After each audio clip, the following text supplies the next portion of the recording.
NDA के प्रत्याशी को जीतने के लिए प्रत्येक बूथ को करें मजबूत, बोले रामसीस राय। कानपुर भारतीय जनता पार्टी के सभी प्रत्याशियों को जीत दिलाने के लिए कार्यकर्ता एकजुट होकर पूरी ईमानदारी और निष्ठा से कार्य करें। यह बात शहर आए राष्ट्रीय लोक दल के प्रदेश अध्यक्ष रामसीस राय ने कार्यकर्ता सम्मेलन एवं समीक्षा बैठक के दौरान कही। उन्होंने कहा, बूथ स्तर पर सभी कार्यकर्ता अपनी भागीदारी सुनिश्चित करें और राष्ट्रीय लोक दल के साथ साथ एनडीए को मजबूत करें।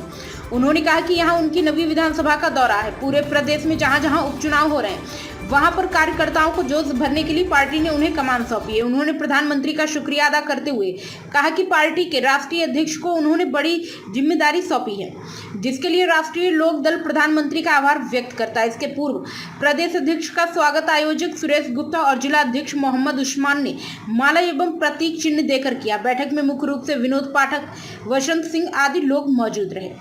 प्राइम संदेश न्यूज से संवाददाता अफजाल हुसैन की रिपोर्ट। राष्ट्रीय लोकदल की कानपुर में आज कार्यकर्ताओं की जो बैठक हो रही है, उस बैठक का मुख्य विषय है सीसामऊ विधानसभा का उपचुनाव, उसमें लोकदल के कार्यकर्ताओं की भूमिका। उस विषय पर तैयारी करने के लिए और संगठन को बूथ लेवल तक पहुंचाने के लिए, अपने बूथ लेवल का संगठन तैयार करने के लिए, उसकी रणनीति बनाने के लिए आज ये बैठक हम लोग आयोजित किए हैं। ये हमारे पूरे प्रदेश में 9वीं विधानसभा है। इसके बाद हम करहल में जाएंगे और लगभग राष्ट्रीय लोकदल सभी विधानसभाओं में अपने संगठन का तंत्र मजबूत कर लिया है और कार्यकर्ताओं का निर्देश दे दिया है कि वो बूथ और सेक्टर, उप सेक्टर में बांट करके विधानसभा की पूरी तैयारी करें। हम एनडीए को ताकतवर बनाने का काम करने का कार्य कर रहे हैं। हमारे राष्ट्रीय अध्यक्ष चौधरी जयंत सिंह जी को एक बड़ी जिम्मेदारी प्रधानमंत्री ने दिया है। उन्हें कौशल विकास और शिक्षा का राज्य मंत्री बनाया है। इस देश में कौशल विकास की बड़ी भूमिका है और केंद्र सरकार के लिए उसकी प्राथमिकताएं भी है। इस देश में जिस तरह से बेरोजगारी की रफ्तार बढ़ रही है तेजी से, उसको कम करने के लिए कौशल विभाग ही महत्वपूर्ण भूमिका अदा कर सकता है और ऐसे बड़े विभाग की जिम्मेदारी हमारे राष्ट्रीय अध्यक्ष चौधरी जयंत सिंह के ऊपर दी गई है। इसलिए लोकदल ने फैसला किया है कि अगर हमारे नेता पर इतनी बड़ा भरोसा प्रधानमंत्री ने करके उनको महत्वपूर्ण जिम्मेदारी दिया है, तो लोकदल का भी फर्ज बनता है कि उत्तर प्रदेश में योगी आदित्यनाथ के हाथों को मजबूत करना है और प्रधानमंत्री के हाथों को मजबूत करने के लिए जो भी उपचुनाव होने जा रहा है, संभावना है बहुत निकट ही चुनाव होने जा रहा है और इस चुनाव में लोकदल का कार्यकर्ता, उसको चिंता नहीं है कि किस सीट पर उसका स्वयं का उम्मीदवार है। केवल चिंता इस बात की रहेगी कि एनडीए का उम्मीदवार जो भी हो वो विजयश्री को प्राप्त करे।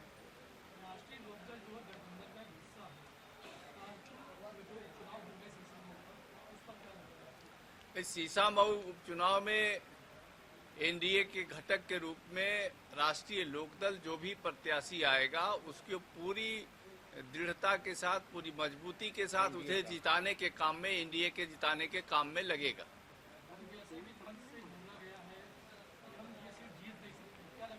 नहीं, इन्होंने ये कहा है, इनके कहने का कभी अभिप्राय दूसरा था, इनके कहने का अभिप्राय दूसरा था। नहीं, ये हमारे सुरेश गुप्ता जी पार्टी की भी अकेले की बात करने लगते हैं ना कभी कभी जो है, तो इन्होंने अकेले की बात करने लगते हैं कि हम अकेले हमारी, लेकिन जब एनडीए की ये बैठक एनडीए को जिताने के लिए हो रही है, अब हम इंडिविजुअल कुछ नहीं है, हम एनडीए के साथ अपनी बात रख रहे हैं और एनडीए यहाँ बराबर पक्ष विपक्ष में रहा है, बहुत थोड़े वोटों से हारा है। भाजपा वर्षों से चुनाव यहाँ लड़ती आ रही है, बहुत ताकतवर चुनाव लड़ी है, कभी हारी है, कभी जीती है।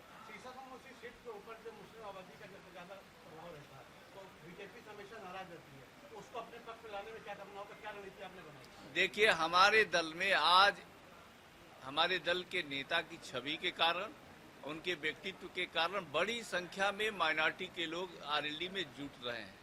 वो सहारनपुर से लेके बलिया तक इतनी बड़ी संख्या में माइनॉरिटी के लोग, अल्पसंख्यक समुदाय के लोग लोकदल के साथ जुड़ रहे हैं और लोकदल उन्हें एनडीए को जिताने के लिए हर तरह की ताकत देगा। उसमें माइनॉरिटी भी हमारे साथ रहेगी और माइनॉरिटी को भरोसा है जयंत चौधरी पर कि जयंत चौधरी कभी भी देश में भाईचारा को बिगड़ने नहीं देंगे। भाईचारा को बनाए रखने के लिए उन्हें जो भी कुर्बानी देनी पड़ती है वो देते हैं। हमेशा राष्ट्रीय लोकदल देश में भाईचारा और किसान राजनीति और जवानों के लिए लड़ता है, वो लड़ता रहेगा। इसलिए हर तबके का वोट इस चुनाव में एनडीए को प्राप्त होगा। आपको क्या लग रहा है कि इस समय विधानसभा सीट है, इस बार फिर से सपा का वर्चस्व रहेगा उस पर? नहीं, ऐसा तो कुछ नहीं है, क्योंकि लोग जो है देख लिए हैं, बहुत सी सरकारों को देख लिए हैं। आज लोगों को विकास चाहिए, आज लोगों को रोजगार चाहिए, लोगों को अमन चैन चाहिए और उस अमन चैन और विकास और रोजगार की दिशा में योगी आदित्यनाथ की सरकार आगे बढ़ रही है, काम कर रही है, इसलिए लोगों का समर्थन मिलेगा।